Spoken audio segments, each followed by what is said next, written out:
म केपी शर्मा ओलीको झोले ऋषि धमला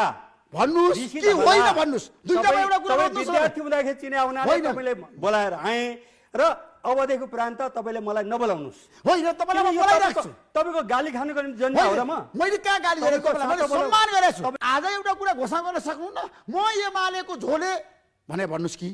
म केपी शर्मा ओलीको झोले मैले के भन्नुस् भन्ने कि तपाईले सिकाउने हो कि केपी शर्मा मैले के ओलीको भन्ने झोले होइन तपाईले भन्नुस् न त ल भन्नुस् हो तपाईँ भन्नुस् न जनतालाई मलाई सिकाउने तपाईँ को हो होइन तपाईले आज मलाई जनतालाई सिकाउने भन्नुपर्छ तपाईँ को हो मैले तपाईँलाई भनिरहेको छु केशव बरालजी तपाईँ एउटा निर्णय गर्नुहोस् म केपी शर्मा ओलीको झोले हो या होइन भन्नुहोस् न त्यति भन्न तपाईँले सक्नुहुन्छ जे होला त्यही गर्ने मान्छे भन्ठान्नु भएको छ मलाई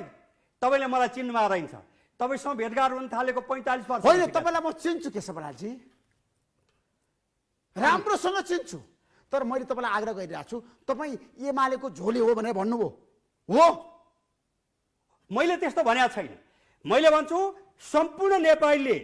3 करोड नेपालीले राष्ट्रिय स्वाधीनता राष्ट्रिय एकता राष्ट्रिय अखण्डता सार्वभौमिकता लोकतन्त्र र वर्तमान संविधानको रक्षाको निम्ति झोला बोक्न तयार हुनुपर्छ 3 करोड नेपाली जनताले त्यसै गरी चाहिँ र नेकपा एमालेका पार्टी सदस्य जनसङ्घका सबै नेता कार्यकर्ताहरू र सम्पूर्ण नेकपा एमालेका मतदाताहरूले एमालेलाई सबल सक्षम प्रभावकारी र व्यवस्थित बनाउनको निम्ति त्यसको निम्ति कसिएर अगाडि बढ्नुपर्छ त्यसको लागि झोला बोक्नुहोस् त्यो ठिक छ तर कुनै व्यक्तिको झोले हुनु पर्दैन त्यसो भए तपाईँले आजबाट घोषणा गर्नुभयो केपी शर्मा ओलीको झोले होइन भनेर व्यक्तिको झोले म कसैको पनि होइन कहिले पनि होइन